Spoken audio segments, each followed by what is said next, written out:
बलात्कार प्रदेश कर लेना चाहिए, उत्तर प्रदेश हटा के वो बलात्कार प्रदेश हो जाना चाहिए अब यूपी का नाम। क्यों?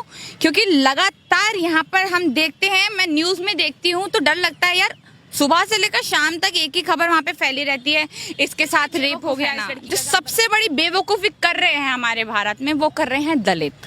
क्यों कर रहे हैं? क्योंकि दलितों को ये समझ नहीं आ रहा कि आप लोगों को वो हिंदू नहीं समझते हैं।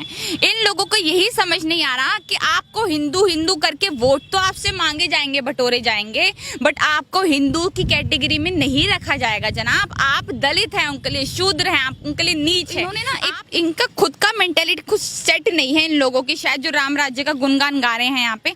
पहले बोलते हैं कि भैया भगवान तो हर जगह है, भगवान तो हर जगह बसा है, फिर उसके बाद कहते हैं राम राज, मतलब राम स्पेशल के यूपी में ही उतर के आए हैं इनके लिए। जिस जगह आपने राम मंदिर बनवाया उसी जगह उतर कर आया है राम होगा। और जिस दिन हमें बीजेपी से आजादी मिल जाएगी तो उस दिन को मैं चाहती हूँ इतिहास में लिखा जाए स्वतंत्रता दिवस के नाम से कि हाँ चलो अब हमें फाइनली आजादी मिली इस बीजेपी से।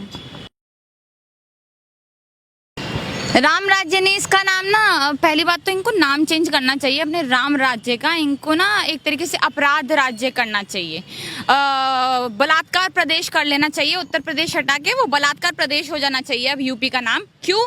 क्योंकि लगातार यहाँ पर हम देखते हैं, मैं न्यूज में देखती हूँ तो डर लगता है यार, सुबह से लेकर शाम तक एक ही खबर वहाँ पे फैली रहती है, इसके साथ रेप हो गया, इस लड़की के साथ बलात्कार हो गया, इसके साथ ये हो गया। एक बच्ची के साथ 12 साल की बच्ची है, मतलब इतनी घिनौनी तरीके से रेप किया। फिर 14 साल की बच्ची के साथ उसकी जीभ काट दी गई, उसके साथ रेप किया गया, गैंग रेप हो जाता है। फिर अभी गोरखपुर का एक केस आया, उस लड़की का रेप किया गया, उसको सिगरेट से जलाया गया, उसको मार दिया गया। तो मतलब ये केस आ रहे हैं उत्तर प्रदेश से और हम कह रहे हैं राम राज्य। देखिए राम राज्य ये मुझे इन्होंने ना इनका खुद का मेंटेलिटी कुछ सेट नहीं है इन लोगों की, शायद जो राम राज्य का गुणगान गा रहे हैं यहाँ पे। पहले बोलते हैं कि भैया भगवान तो हर जगह है, भगवान तो हर जगह बसा है, फिर उसके बाद कहते हैं राम राज, मतलब राम स्पेशल के यूपी में ही उतर के आए हैं इनके लिए। जिस जगह आपने राम मंदिर बनवाया उसी जगह उतर कर आया है राम इनके लिए। और ये इतने बड़े बेवकूफ लोग हैं ये, मतलब कितने कमेंट्स इनके ऐसे देख लेते हैं हम, मतलब कि आप भाभी जी पापड़ खाइए, हनुमान चालीसा पढ़िए, या उससे अब जो महंत साहब है, जो मेन मुखिया हैं, जो वहाँ पे पूरा भूमि पूजन करा रहे हैं, वो कोरोना पीड़ित हो चुके हैं आज और वो हॉस्पिटल में पड़े हैं। तो मतलब ये अगर आपका राम राज्य है, अगर आपको आपने इतनी ही अच्छी चीज़ करी है तो जनाब उनको कोरोना कैसे हो गया? अगर आप कहते हैं कि सब कुछ भगवान, देखिए आप डॉक्टर्स को नहीं बुलाएंगे, आप हॉस्पिटल्स नहीं बनवाएंगे, बस आप राम राज्य का गुणगान गाकर सिर्फ ये दिखाएंगे कि यूपी एक राम राज्य है, बहुत अच्छा प्रदेश है और यहाँ सब कुछ अच्छा हो रहा है। अब बात करते हैं उत्तर प्रदेश में राम राज्य चला कैसे। लगातार यहाँ पर रेप की घटनाएं बहुत ज़्यादा बढ़ रही है, मॉब लिंचिंग यहाँ पर हर अगले दिन यहाँ पे मॉब लिंचिंग होती है।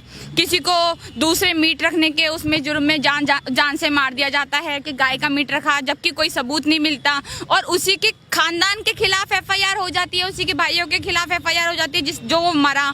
उसके बाद यहाँ पर हम देखते हैं कि दलित लोगों के साथ देखिए आजमगढ़ की अगर मैं बात बताऊँ तो सत्यमेव जयते जी जो हैं उनको मार दिया गया क्योंकि वो सरपंच थे। और ब्राह्मण लोगों को ऐसा लगा कि भाई हमारे मतलब 300 टोटल उस जिले में 300 घर हैं और 300 घर में से सिर्फ 30 घर ब्राह्मण्स के हैं, सिर्फ 30 घर।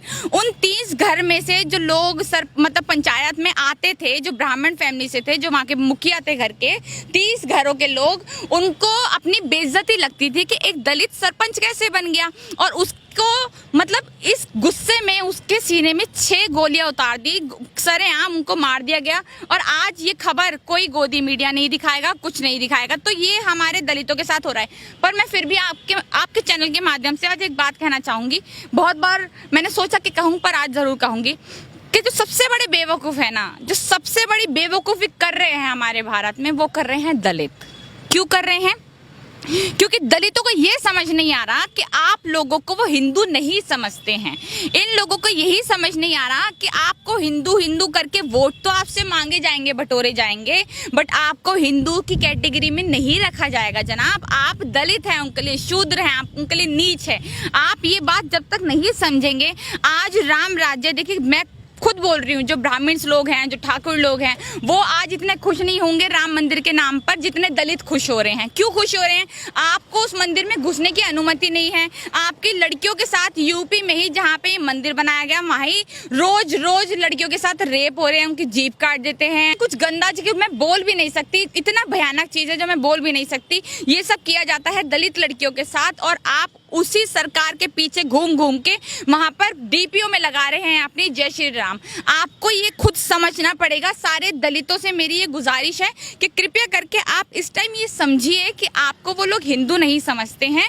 आपको अपने दिमाग से काम करके आगे बढ़ना पड़ेगा और इन चक्करों से बाहर आइए। ये राम राज्य, ये राम मंदिर या फिर अपनी दूसरी कम्युनिटी से नफरत करना, इन चीज़ों से बाहर आकर जो सही में अच्छी मेंटेलिटी वाली बात होती है वो सोचिए, ताकि जो राम राज्य है इसको सही में कोई अच्छा राज्य बनाना चाहिए और ये जो बलात्कार प्रदेश बन गया है इसको रोका जा सके।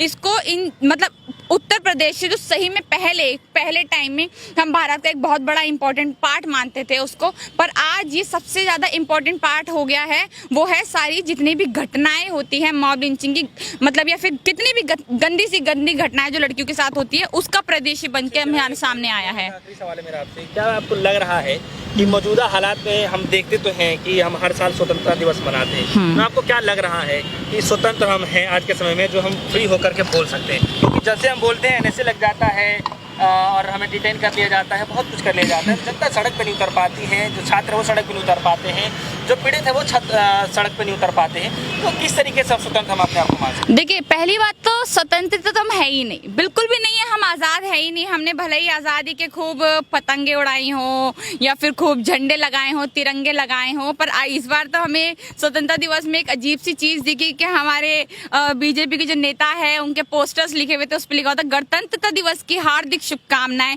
मतलब उन बेवकूफ़ों को यही नहीं पता कि स्वतंत्रता दिवस क्या होता है, गणतंत्रता दिवस क्या होता है। इस तरह की उन्होंने पोस्टर लगा रखे थे, उन पे एक हंसी आती है। अब हम बात करते हैं सच की, मतलब रियलिटी में हो क्या रहा है। तो हम स्वतंत्र कैसे हैं? देखिए, आज लड़की घर से बाहर निकलने से डरती है, ठीक है, उसका रेप ना हो जाए, उसके माँ बाप हमेशा सोच सोच के उसको घर से बाहर नहीं निकलने देते। लड़कियों की पढ़ाई नहीं लड़कियां कर पाती। आज मुस्लिम जो लोग हैं वो डरते हैं कि कब हमारे साथ मॉब लिंचिंग ना हो जाए, कब हमें ये लोग घेर ना ले, अपने सड़े हुए एजेंडा के थ्रू हमें घेर ना ले, हमें बीच सड़क पे मार ना दें। ये वो लोग सोचते हैं।